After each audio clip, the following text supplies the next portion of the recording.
السلام عليكم ورحمة الله وبركاته. اللهم صل وسلم وبارك على سيدنا محمد وعلى آله وأصحابه أجمعين. طبعا النهاردة طلعت أطمن على بيض البط الرائد، فلاحظت حاجة وحبيت أقول لكم عليها برضو، بما إن قناتنا كلها معلومات عن البط وعن الركود وعن الطيور عامة. طبعا البطة يا جماعة ممكن تطلع معاكي على 30 يوم، ممكن تطلع معاكي على 35 يوم، ممكن على 36 يوم، ممكن أكتر من كده، ممكن أكتر من كده. ده من خلال تعليقات حضراتكم. بط يقول لي بط طلع على 40 يوم، حد تاني يقول لي بط طلع على 38 يوم. المهم اللي الحاجة الوحيدة اللي تأكد لحضرتك ان بيض سليم وانك تسيبيه تحت البطة الفحص بالكشاف. تعالي كده بعد اذان العشاء كده، كون الدنيا بقت مظلمة، افحصي بالكشاف، هيكون سهل جدا جدا رؤية حضرتك للجنين جوه البيضة. بالكشاف كده هتشوف البطة بتحرك منقارها، تعرف ان هي صاحية. سيبيها حتى لو ميعاد الرقد بتاعها عدى. طيب انا لقيت البيض ميعادها عدى بقالها كام يوم والجنين ما بيتحركش، افتحي بيضة واحدة، طمني شوفيها صاحية وفيها جنين صاحي بيتحرك وما بيتحركش. لقيت الجنين ما بيتحركش، يبقى كده خلاص، يبقى هو كده البيض باظ تحت منها. طيب هو وارد ان البيض يبص تحت منها طبعا. انا نفسي عندي بيض بيبص تحت البط والله يا جماعه. ده بيكون بقى ايه يعني؟ لو العش عندك نضيف. انا كتير قلت لحضراتكم من ضمن الاسباب اللي بتبوظ البيض ان لو احنا خلاص داخلين في فصل صيف، ان لو الشمس جو حر جدا والمكان اللي بترقدي فيه الشمس بتبقى متسلطه على الجدار من بره، مش جوه الاوضه كمان، لا من بره، والبطه راقده كده على الجدار، البيض بيبوظ. نص البيض بيبوظ، ربع البيض بيبوظ، لان ما بص كله يعني.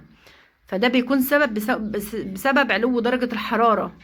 ممكن تكوني حضرتك بترقدي في مكان بينزل فيه الشتاء على البيض، مثلا ملوش سقفية من فوق، فالشتاء لما بيكون في الشتاء الجو بيشط على البيض فبيبرده زيادة عن اللزوم، فالعش بيكون غرقان مية، فبيفضل البيض تحت منه مية ورطب مش حلو، فبيبوظ البيض حتى لو كان في جنين واشتغل. عشان اخواتنا اللي بيقولوا لي دي احنا كنا شايفين البيض وكان في جنين وكان شغال ومش عارفين ايه اللي حصل. فده طبعا بيكون برضو سبب من ضمن الاسباب يا جماعة. ان البطة تكسر بيض وحضرتك ما تشوفوش وتنضف العش، ده سبب مهم جدا كفيل لوحده انه يبوظ العش كله. دي برضو حاجة حبيت ان انا اكدها على حضراتكم. طيب اخواتنا اللي بيقولوا لي البطة رقدت والبيض منه للصبة كده على طول، وفي بعض بيض اتشقق كده، هينفع؟ البيض اللي اتشقق ده مش هينفع. هتيجي في يوم هتلاقي البطه مطلعاه واكلاه ورمياه بره، وهتيجي وقتها تقولي ده البطه كلت البيض يا ام مشاهد. لا، هي كلته عشان هو اتكسر، مش عشان هي عندها نقص كالسيوم. لازم نفرق يا جماعه. فالحل هنا ايه؟ ان حضرتك من البدايه اول ما تبتدي تبيض وحضرتك بتاسسي لها العش، اعملي لها شكاره زي دي كده واتنيها اتنين، اتني الشكاره اتنين، هتكون طبقه حمايه للبيض انه ما يكسرش من الصبه. يعني حتى لو عملت زي البطه دي كده زي ما احنا شايفينها كده، ان هي خلاص، هي البطه دي لسه راقده اول يوم امبارح، ان هي رقدت ومفيش تحت منها نشاره او هي خرجت النشاره برجليها، هتبقى الشكاره الاساسيه موجوده، ما تخافيش على البيض، مش هيجرى له حاجه. طبعا البطه دي محتاجه شويه نشاره، هجيبهم لها كده واحطهم لها. يا ريت لايكات كتير جدا جدا الفيديو عشان الفيديو يكون عليه تفاعل ويوصل لاكبر عدد من حبايبنا. طيب البطه دي امبارح كانت خايفه جدا من الذكر، مع ان هي بيضه عندي قبل كده وراقده قبل كده، يعني هي عارفه يعني ايه بيض وركود وعش وكل حاجه، سبحان الله.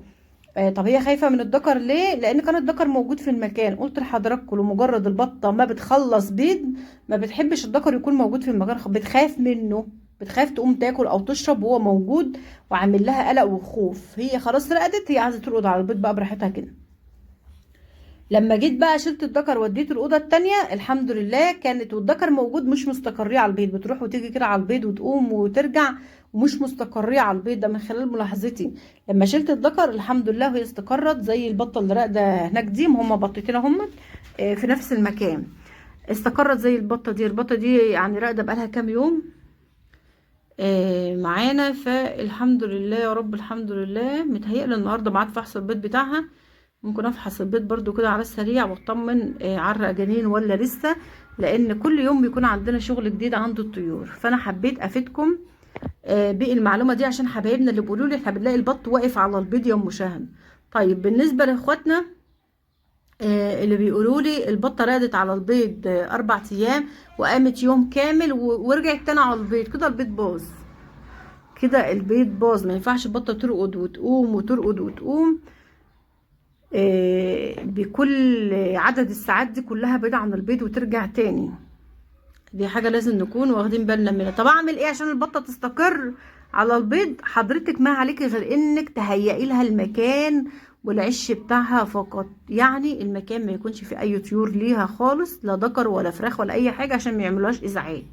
دي حاجة. الحاجة التانية، المكان ما يكونش فيه حشرات. مكان ما يكونش فيه حشرات. طب عندك المكان مهما بتنضفيه بيكون فيه حشرات، شوفوا لهم رش امن يكون كويس عند البيطري. انا لو مجربه حاجه بالفعل انا هقول لكم عليها، بس فعلا انا مش مجربه حاجه للحشرات، لان يعني الدنيا الى حد ما ماشيه الحمد لله مظبوطه عندي. ولو لقيت بعض السوس بكنسه كده وبخرجه بره الاوضه وخلاص.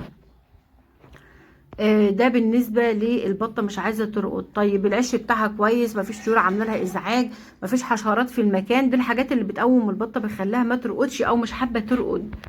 طيب لو كل ده متوفر لها وهي مش عايزه ترقد، يبقى هي مش هترقد. لان الرقد ده يا جماعه رباني.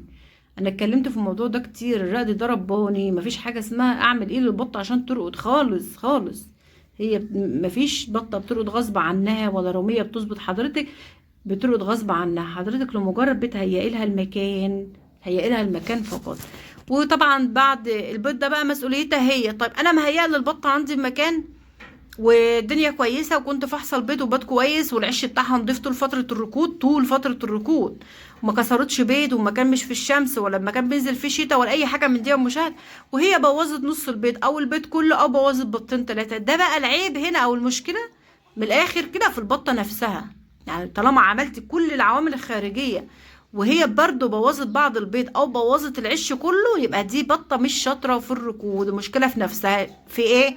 ان هي ما قلبتش البيض كله زي بعضه، ان هي ما رطبتش البيض كله ميه زي بعضه، ان هي ما ادتش للبيض كله درجه حراره ولملمته تحت منها كده كويس، فمش كله وصل له درجه الحراره. يعني انا عندي بطه في الاوضه التانية معرقه جنين والبيض بتاعها كله كان شغال وقرب يطلع، جيت اشوفها دلوقتي لقيت عندها يعني لما البيض تحت منها، بس في بطه واخده زاويه كده جنب الحيطه بيضه، اقصد بيضه منها خدت زاويه جنب الحيطه كده سقعت، فالجنين اللي فيها مات. جيت اشوفها لقيتها البيضه مزرقيه من بره والبيضه ساقعه، فخلاص استبعدتها، استعوضت ربنا فيها. دي حاجه بقى انا ماليش يد فيها. يعني انا مظبطه لها العش على قدها وعامله لها تحويطه يدوب على قد البيض، بس العش مش واسع ولا حاجه. بس دي بقى بتبقى مشكلة البطة نفسها. طب هي البطة لو بوظت بيضة او اتنين او تلاتة وطلعت الباقي تبقى وحشة؟ لا، تبقى كويسة وزي الفل. انما لو ما بطة عندك تبوظ العش كله ما تطلعلكيش منه ولا بطة، دي ما ترقديهاش تاني. البطة لا قدر الله كلت البيض كله او كلت الجنين بعد ما طلع، او شافت البط بعد ما طلع لا قدر الله دست عليه موتته، كل ده بيجيلي اسئلة كتير جدا جدا بيه. دي ما ترقديهاش عندك تاني برضو. دي في كده حاجات لازم تستغنى عنها. البطة عندك باضت وما رقدتش ما رقدتش استغني عنها برضو. ما هي لو باضت انت هتعملي ايه في البيض؟ هتوديه فين؟ لازم تكون البطة عندك بترقد عشان تريحي دماغك من شغل الفقاسات. وما عندناش فقاسة في بلدنا. طب نعمل ايه يا ام مشاهد؟ من البداية كده حضرتك ربي سلالة تكون راقدة. طيب هقول لكم حاجة أخيرة، معلومة أخيرة. وارد جدا جدا ان حضرتك تكوني جايبه سلاله رقد، مع ان ده من النادر بقى لما بيحصل، من النادر لما بيحصل تكوني جايبه سلاله رقد، ممكن تلاقي بطه من ضمن البط ما رقدتش، باضت وما رقدتش. دي بتكون اما لسه هتجيب عنقود بيض تاني كمان اسبوع ولا حاجه فعشان كده ما رقدتش، او ان هي في حاجه متوهاها في المكان او مخوفاها من المكان مش مخليها عايزه ترقد، فمش هترقد. دي بقى رباني، دي حاجه ملناش يد فيها. يعني في حاجات كده يعني البشر ملهمش يد فيها يا جماعه. احنا ما علينا غير ان احنا بناخد بالاسباب، بنشوف ايه الخطأ اللي حصل وبنحاول نعدله عشان ما يتكررش تاني، بس مش اكتر. انا كده كده هرجع لها الخشبه بقى دلوقتي زي ما كانت. انا بس كنت شايلاها علشان التصوير زي ما احنا متعودين مع بعض، كل ما باجي اصور بشيل الخشبه بس عشان اعرف اشوف انا هعمل ايه للبطه. والبطه دي انا هزود لها شويه نشاره.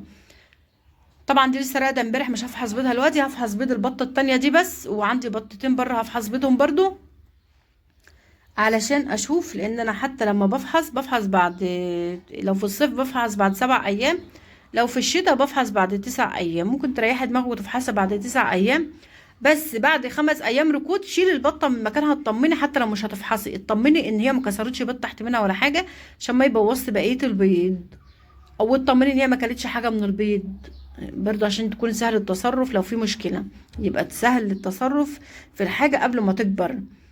عشان اخواتنا اللي قالوا لي البطه ردت على البيض، وكل يوم تلاقي بطين ناقصين، بيضه ناقصه، بطين ناقصين، لحد ما كلت البيض كله، او احنا مش عارفين راح فين. هي اكيد هي كلت البيض كله، امال البيض هيروح فين يا جماعه؟